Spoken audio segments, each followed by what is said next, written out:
Rich parents stole millions from their daughter's inheritance, but karma taught them a lesson. My parents treated me like Cinderella, giving me nothing while my half-sister got everything. One day, I found out they had stolen my inheritance. This discovery started my plan for revenge. I would make sure they regretted treating me badly. It was another sad morning.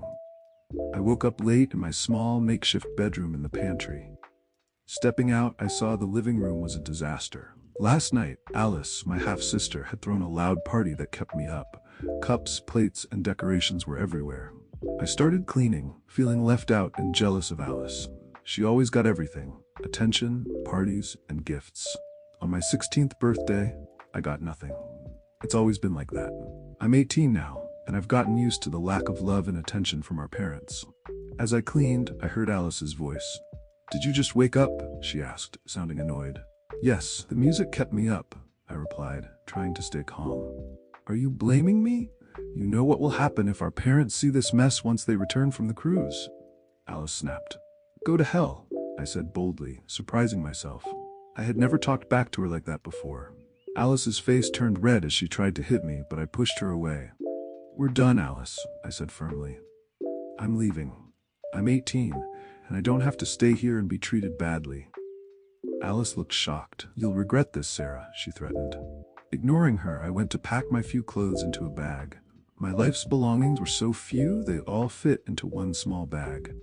But I still needed my documents for my parents' room. It was a neat room I hardly ever entered. In their closet, I found a secret: my grandmother Amanda's will.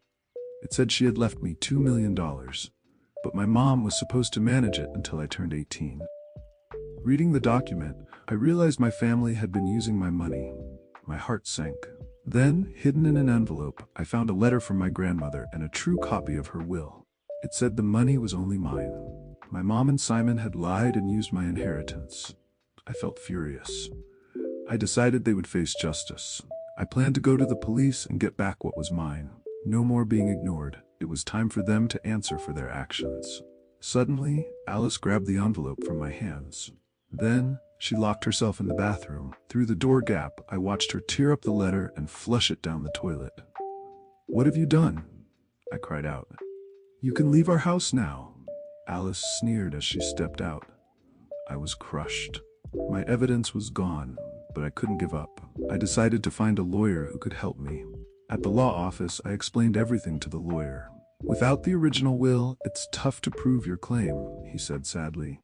Feeling hopeless, I went to the cafe where my friend Mike worked. I told him everything. "You should confront your parents," Mike advised. "Demand what's yours." Feeling empowered, I returned to my parents' house. "I know about the will," I declared. "I know you changed it." "Prove it," my stepfather Simon laughed. "You have nothing that can prove the truth." Unfortunately, he was right. "Get out of my house," my mother then said. "Don't show us your face ever again. It was you who chose to run away." "I will get back what's mine," I vowed as I left. They wouldn't get away with this. At the cafe, Mike was wiping the counter when I arrived. He noticed my upset expression. Sitting in my usual corner, I told him everything about my home confrontation.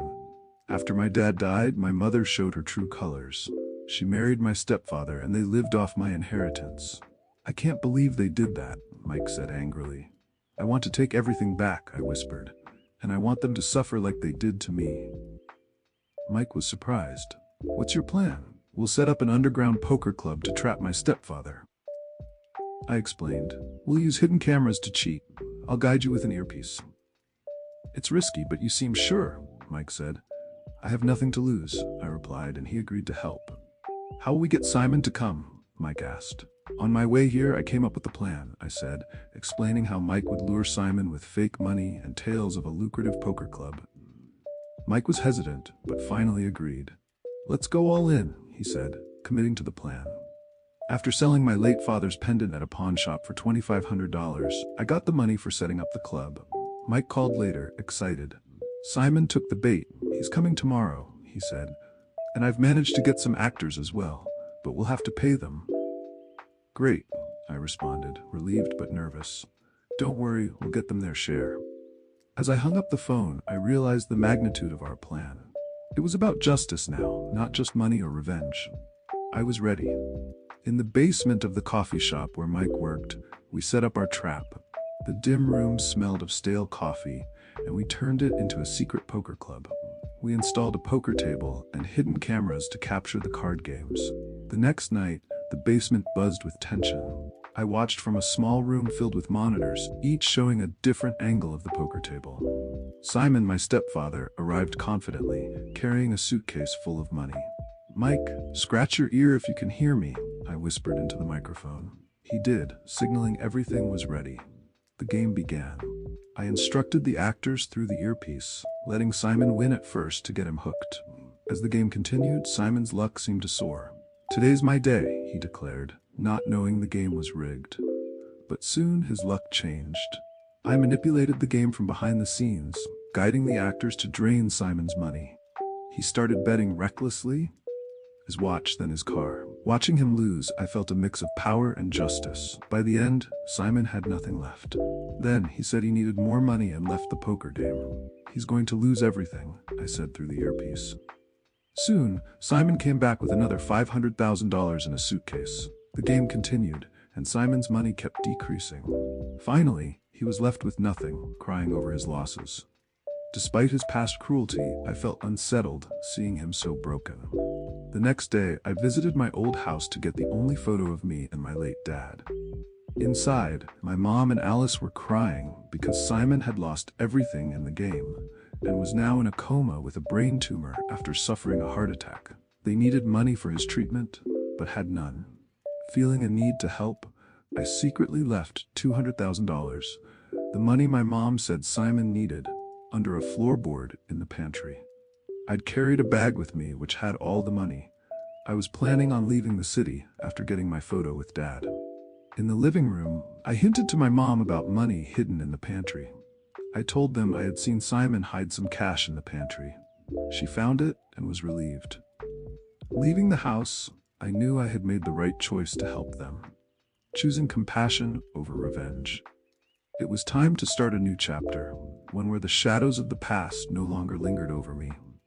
Tell us what you think about this story, and share it with your friends. It might brighten their day and inspire them. If you enjoyed reading this story, you might also like this one. A man comes to Kira for a tattoo and requests one based on a photograph. When he hands the photo to Kira, she is horrified to discover it's a picture of her twins. The man claims they are his children and they will soon live with him. This piece is inspired by stories from the everyday lives of our readers and written by a professional writer. Any resemblance to actual names or locations is purely coincidental. All images are for illustration purposes only. Share your story with us. Maybe it will change someone's life.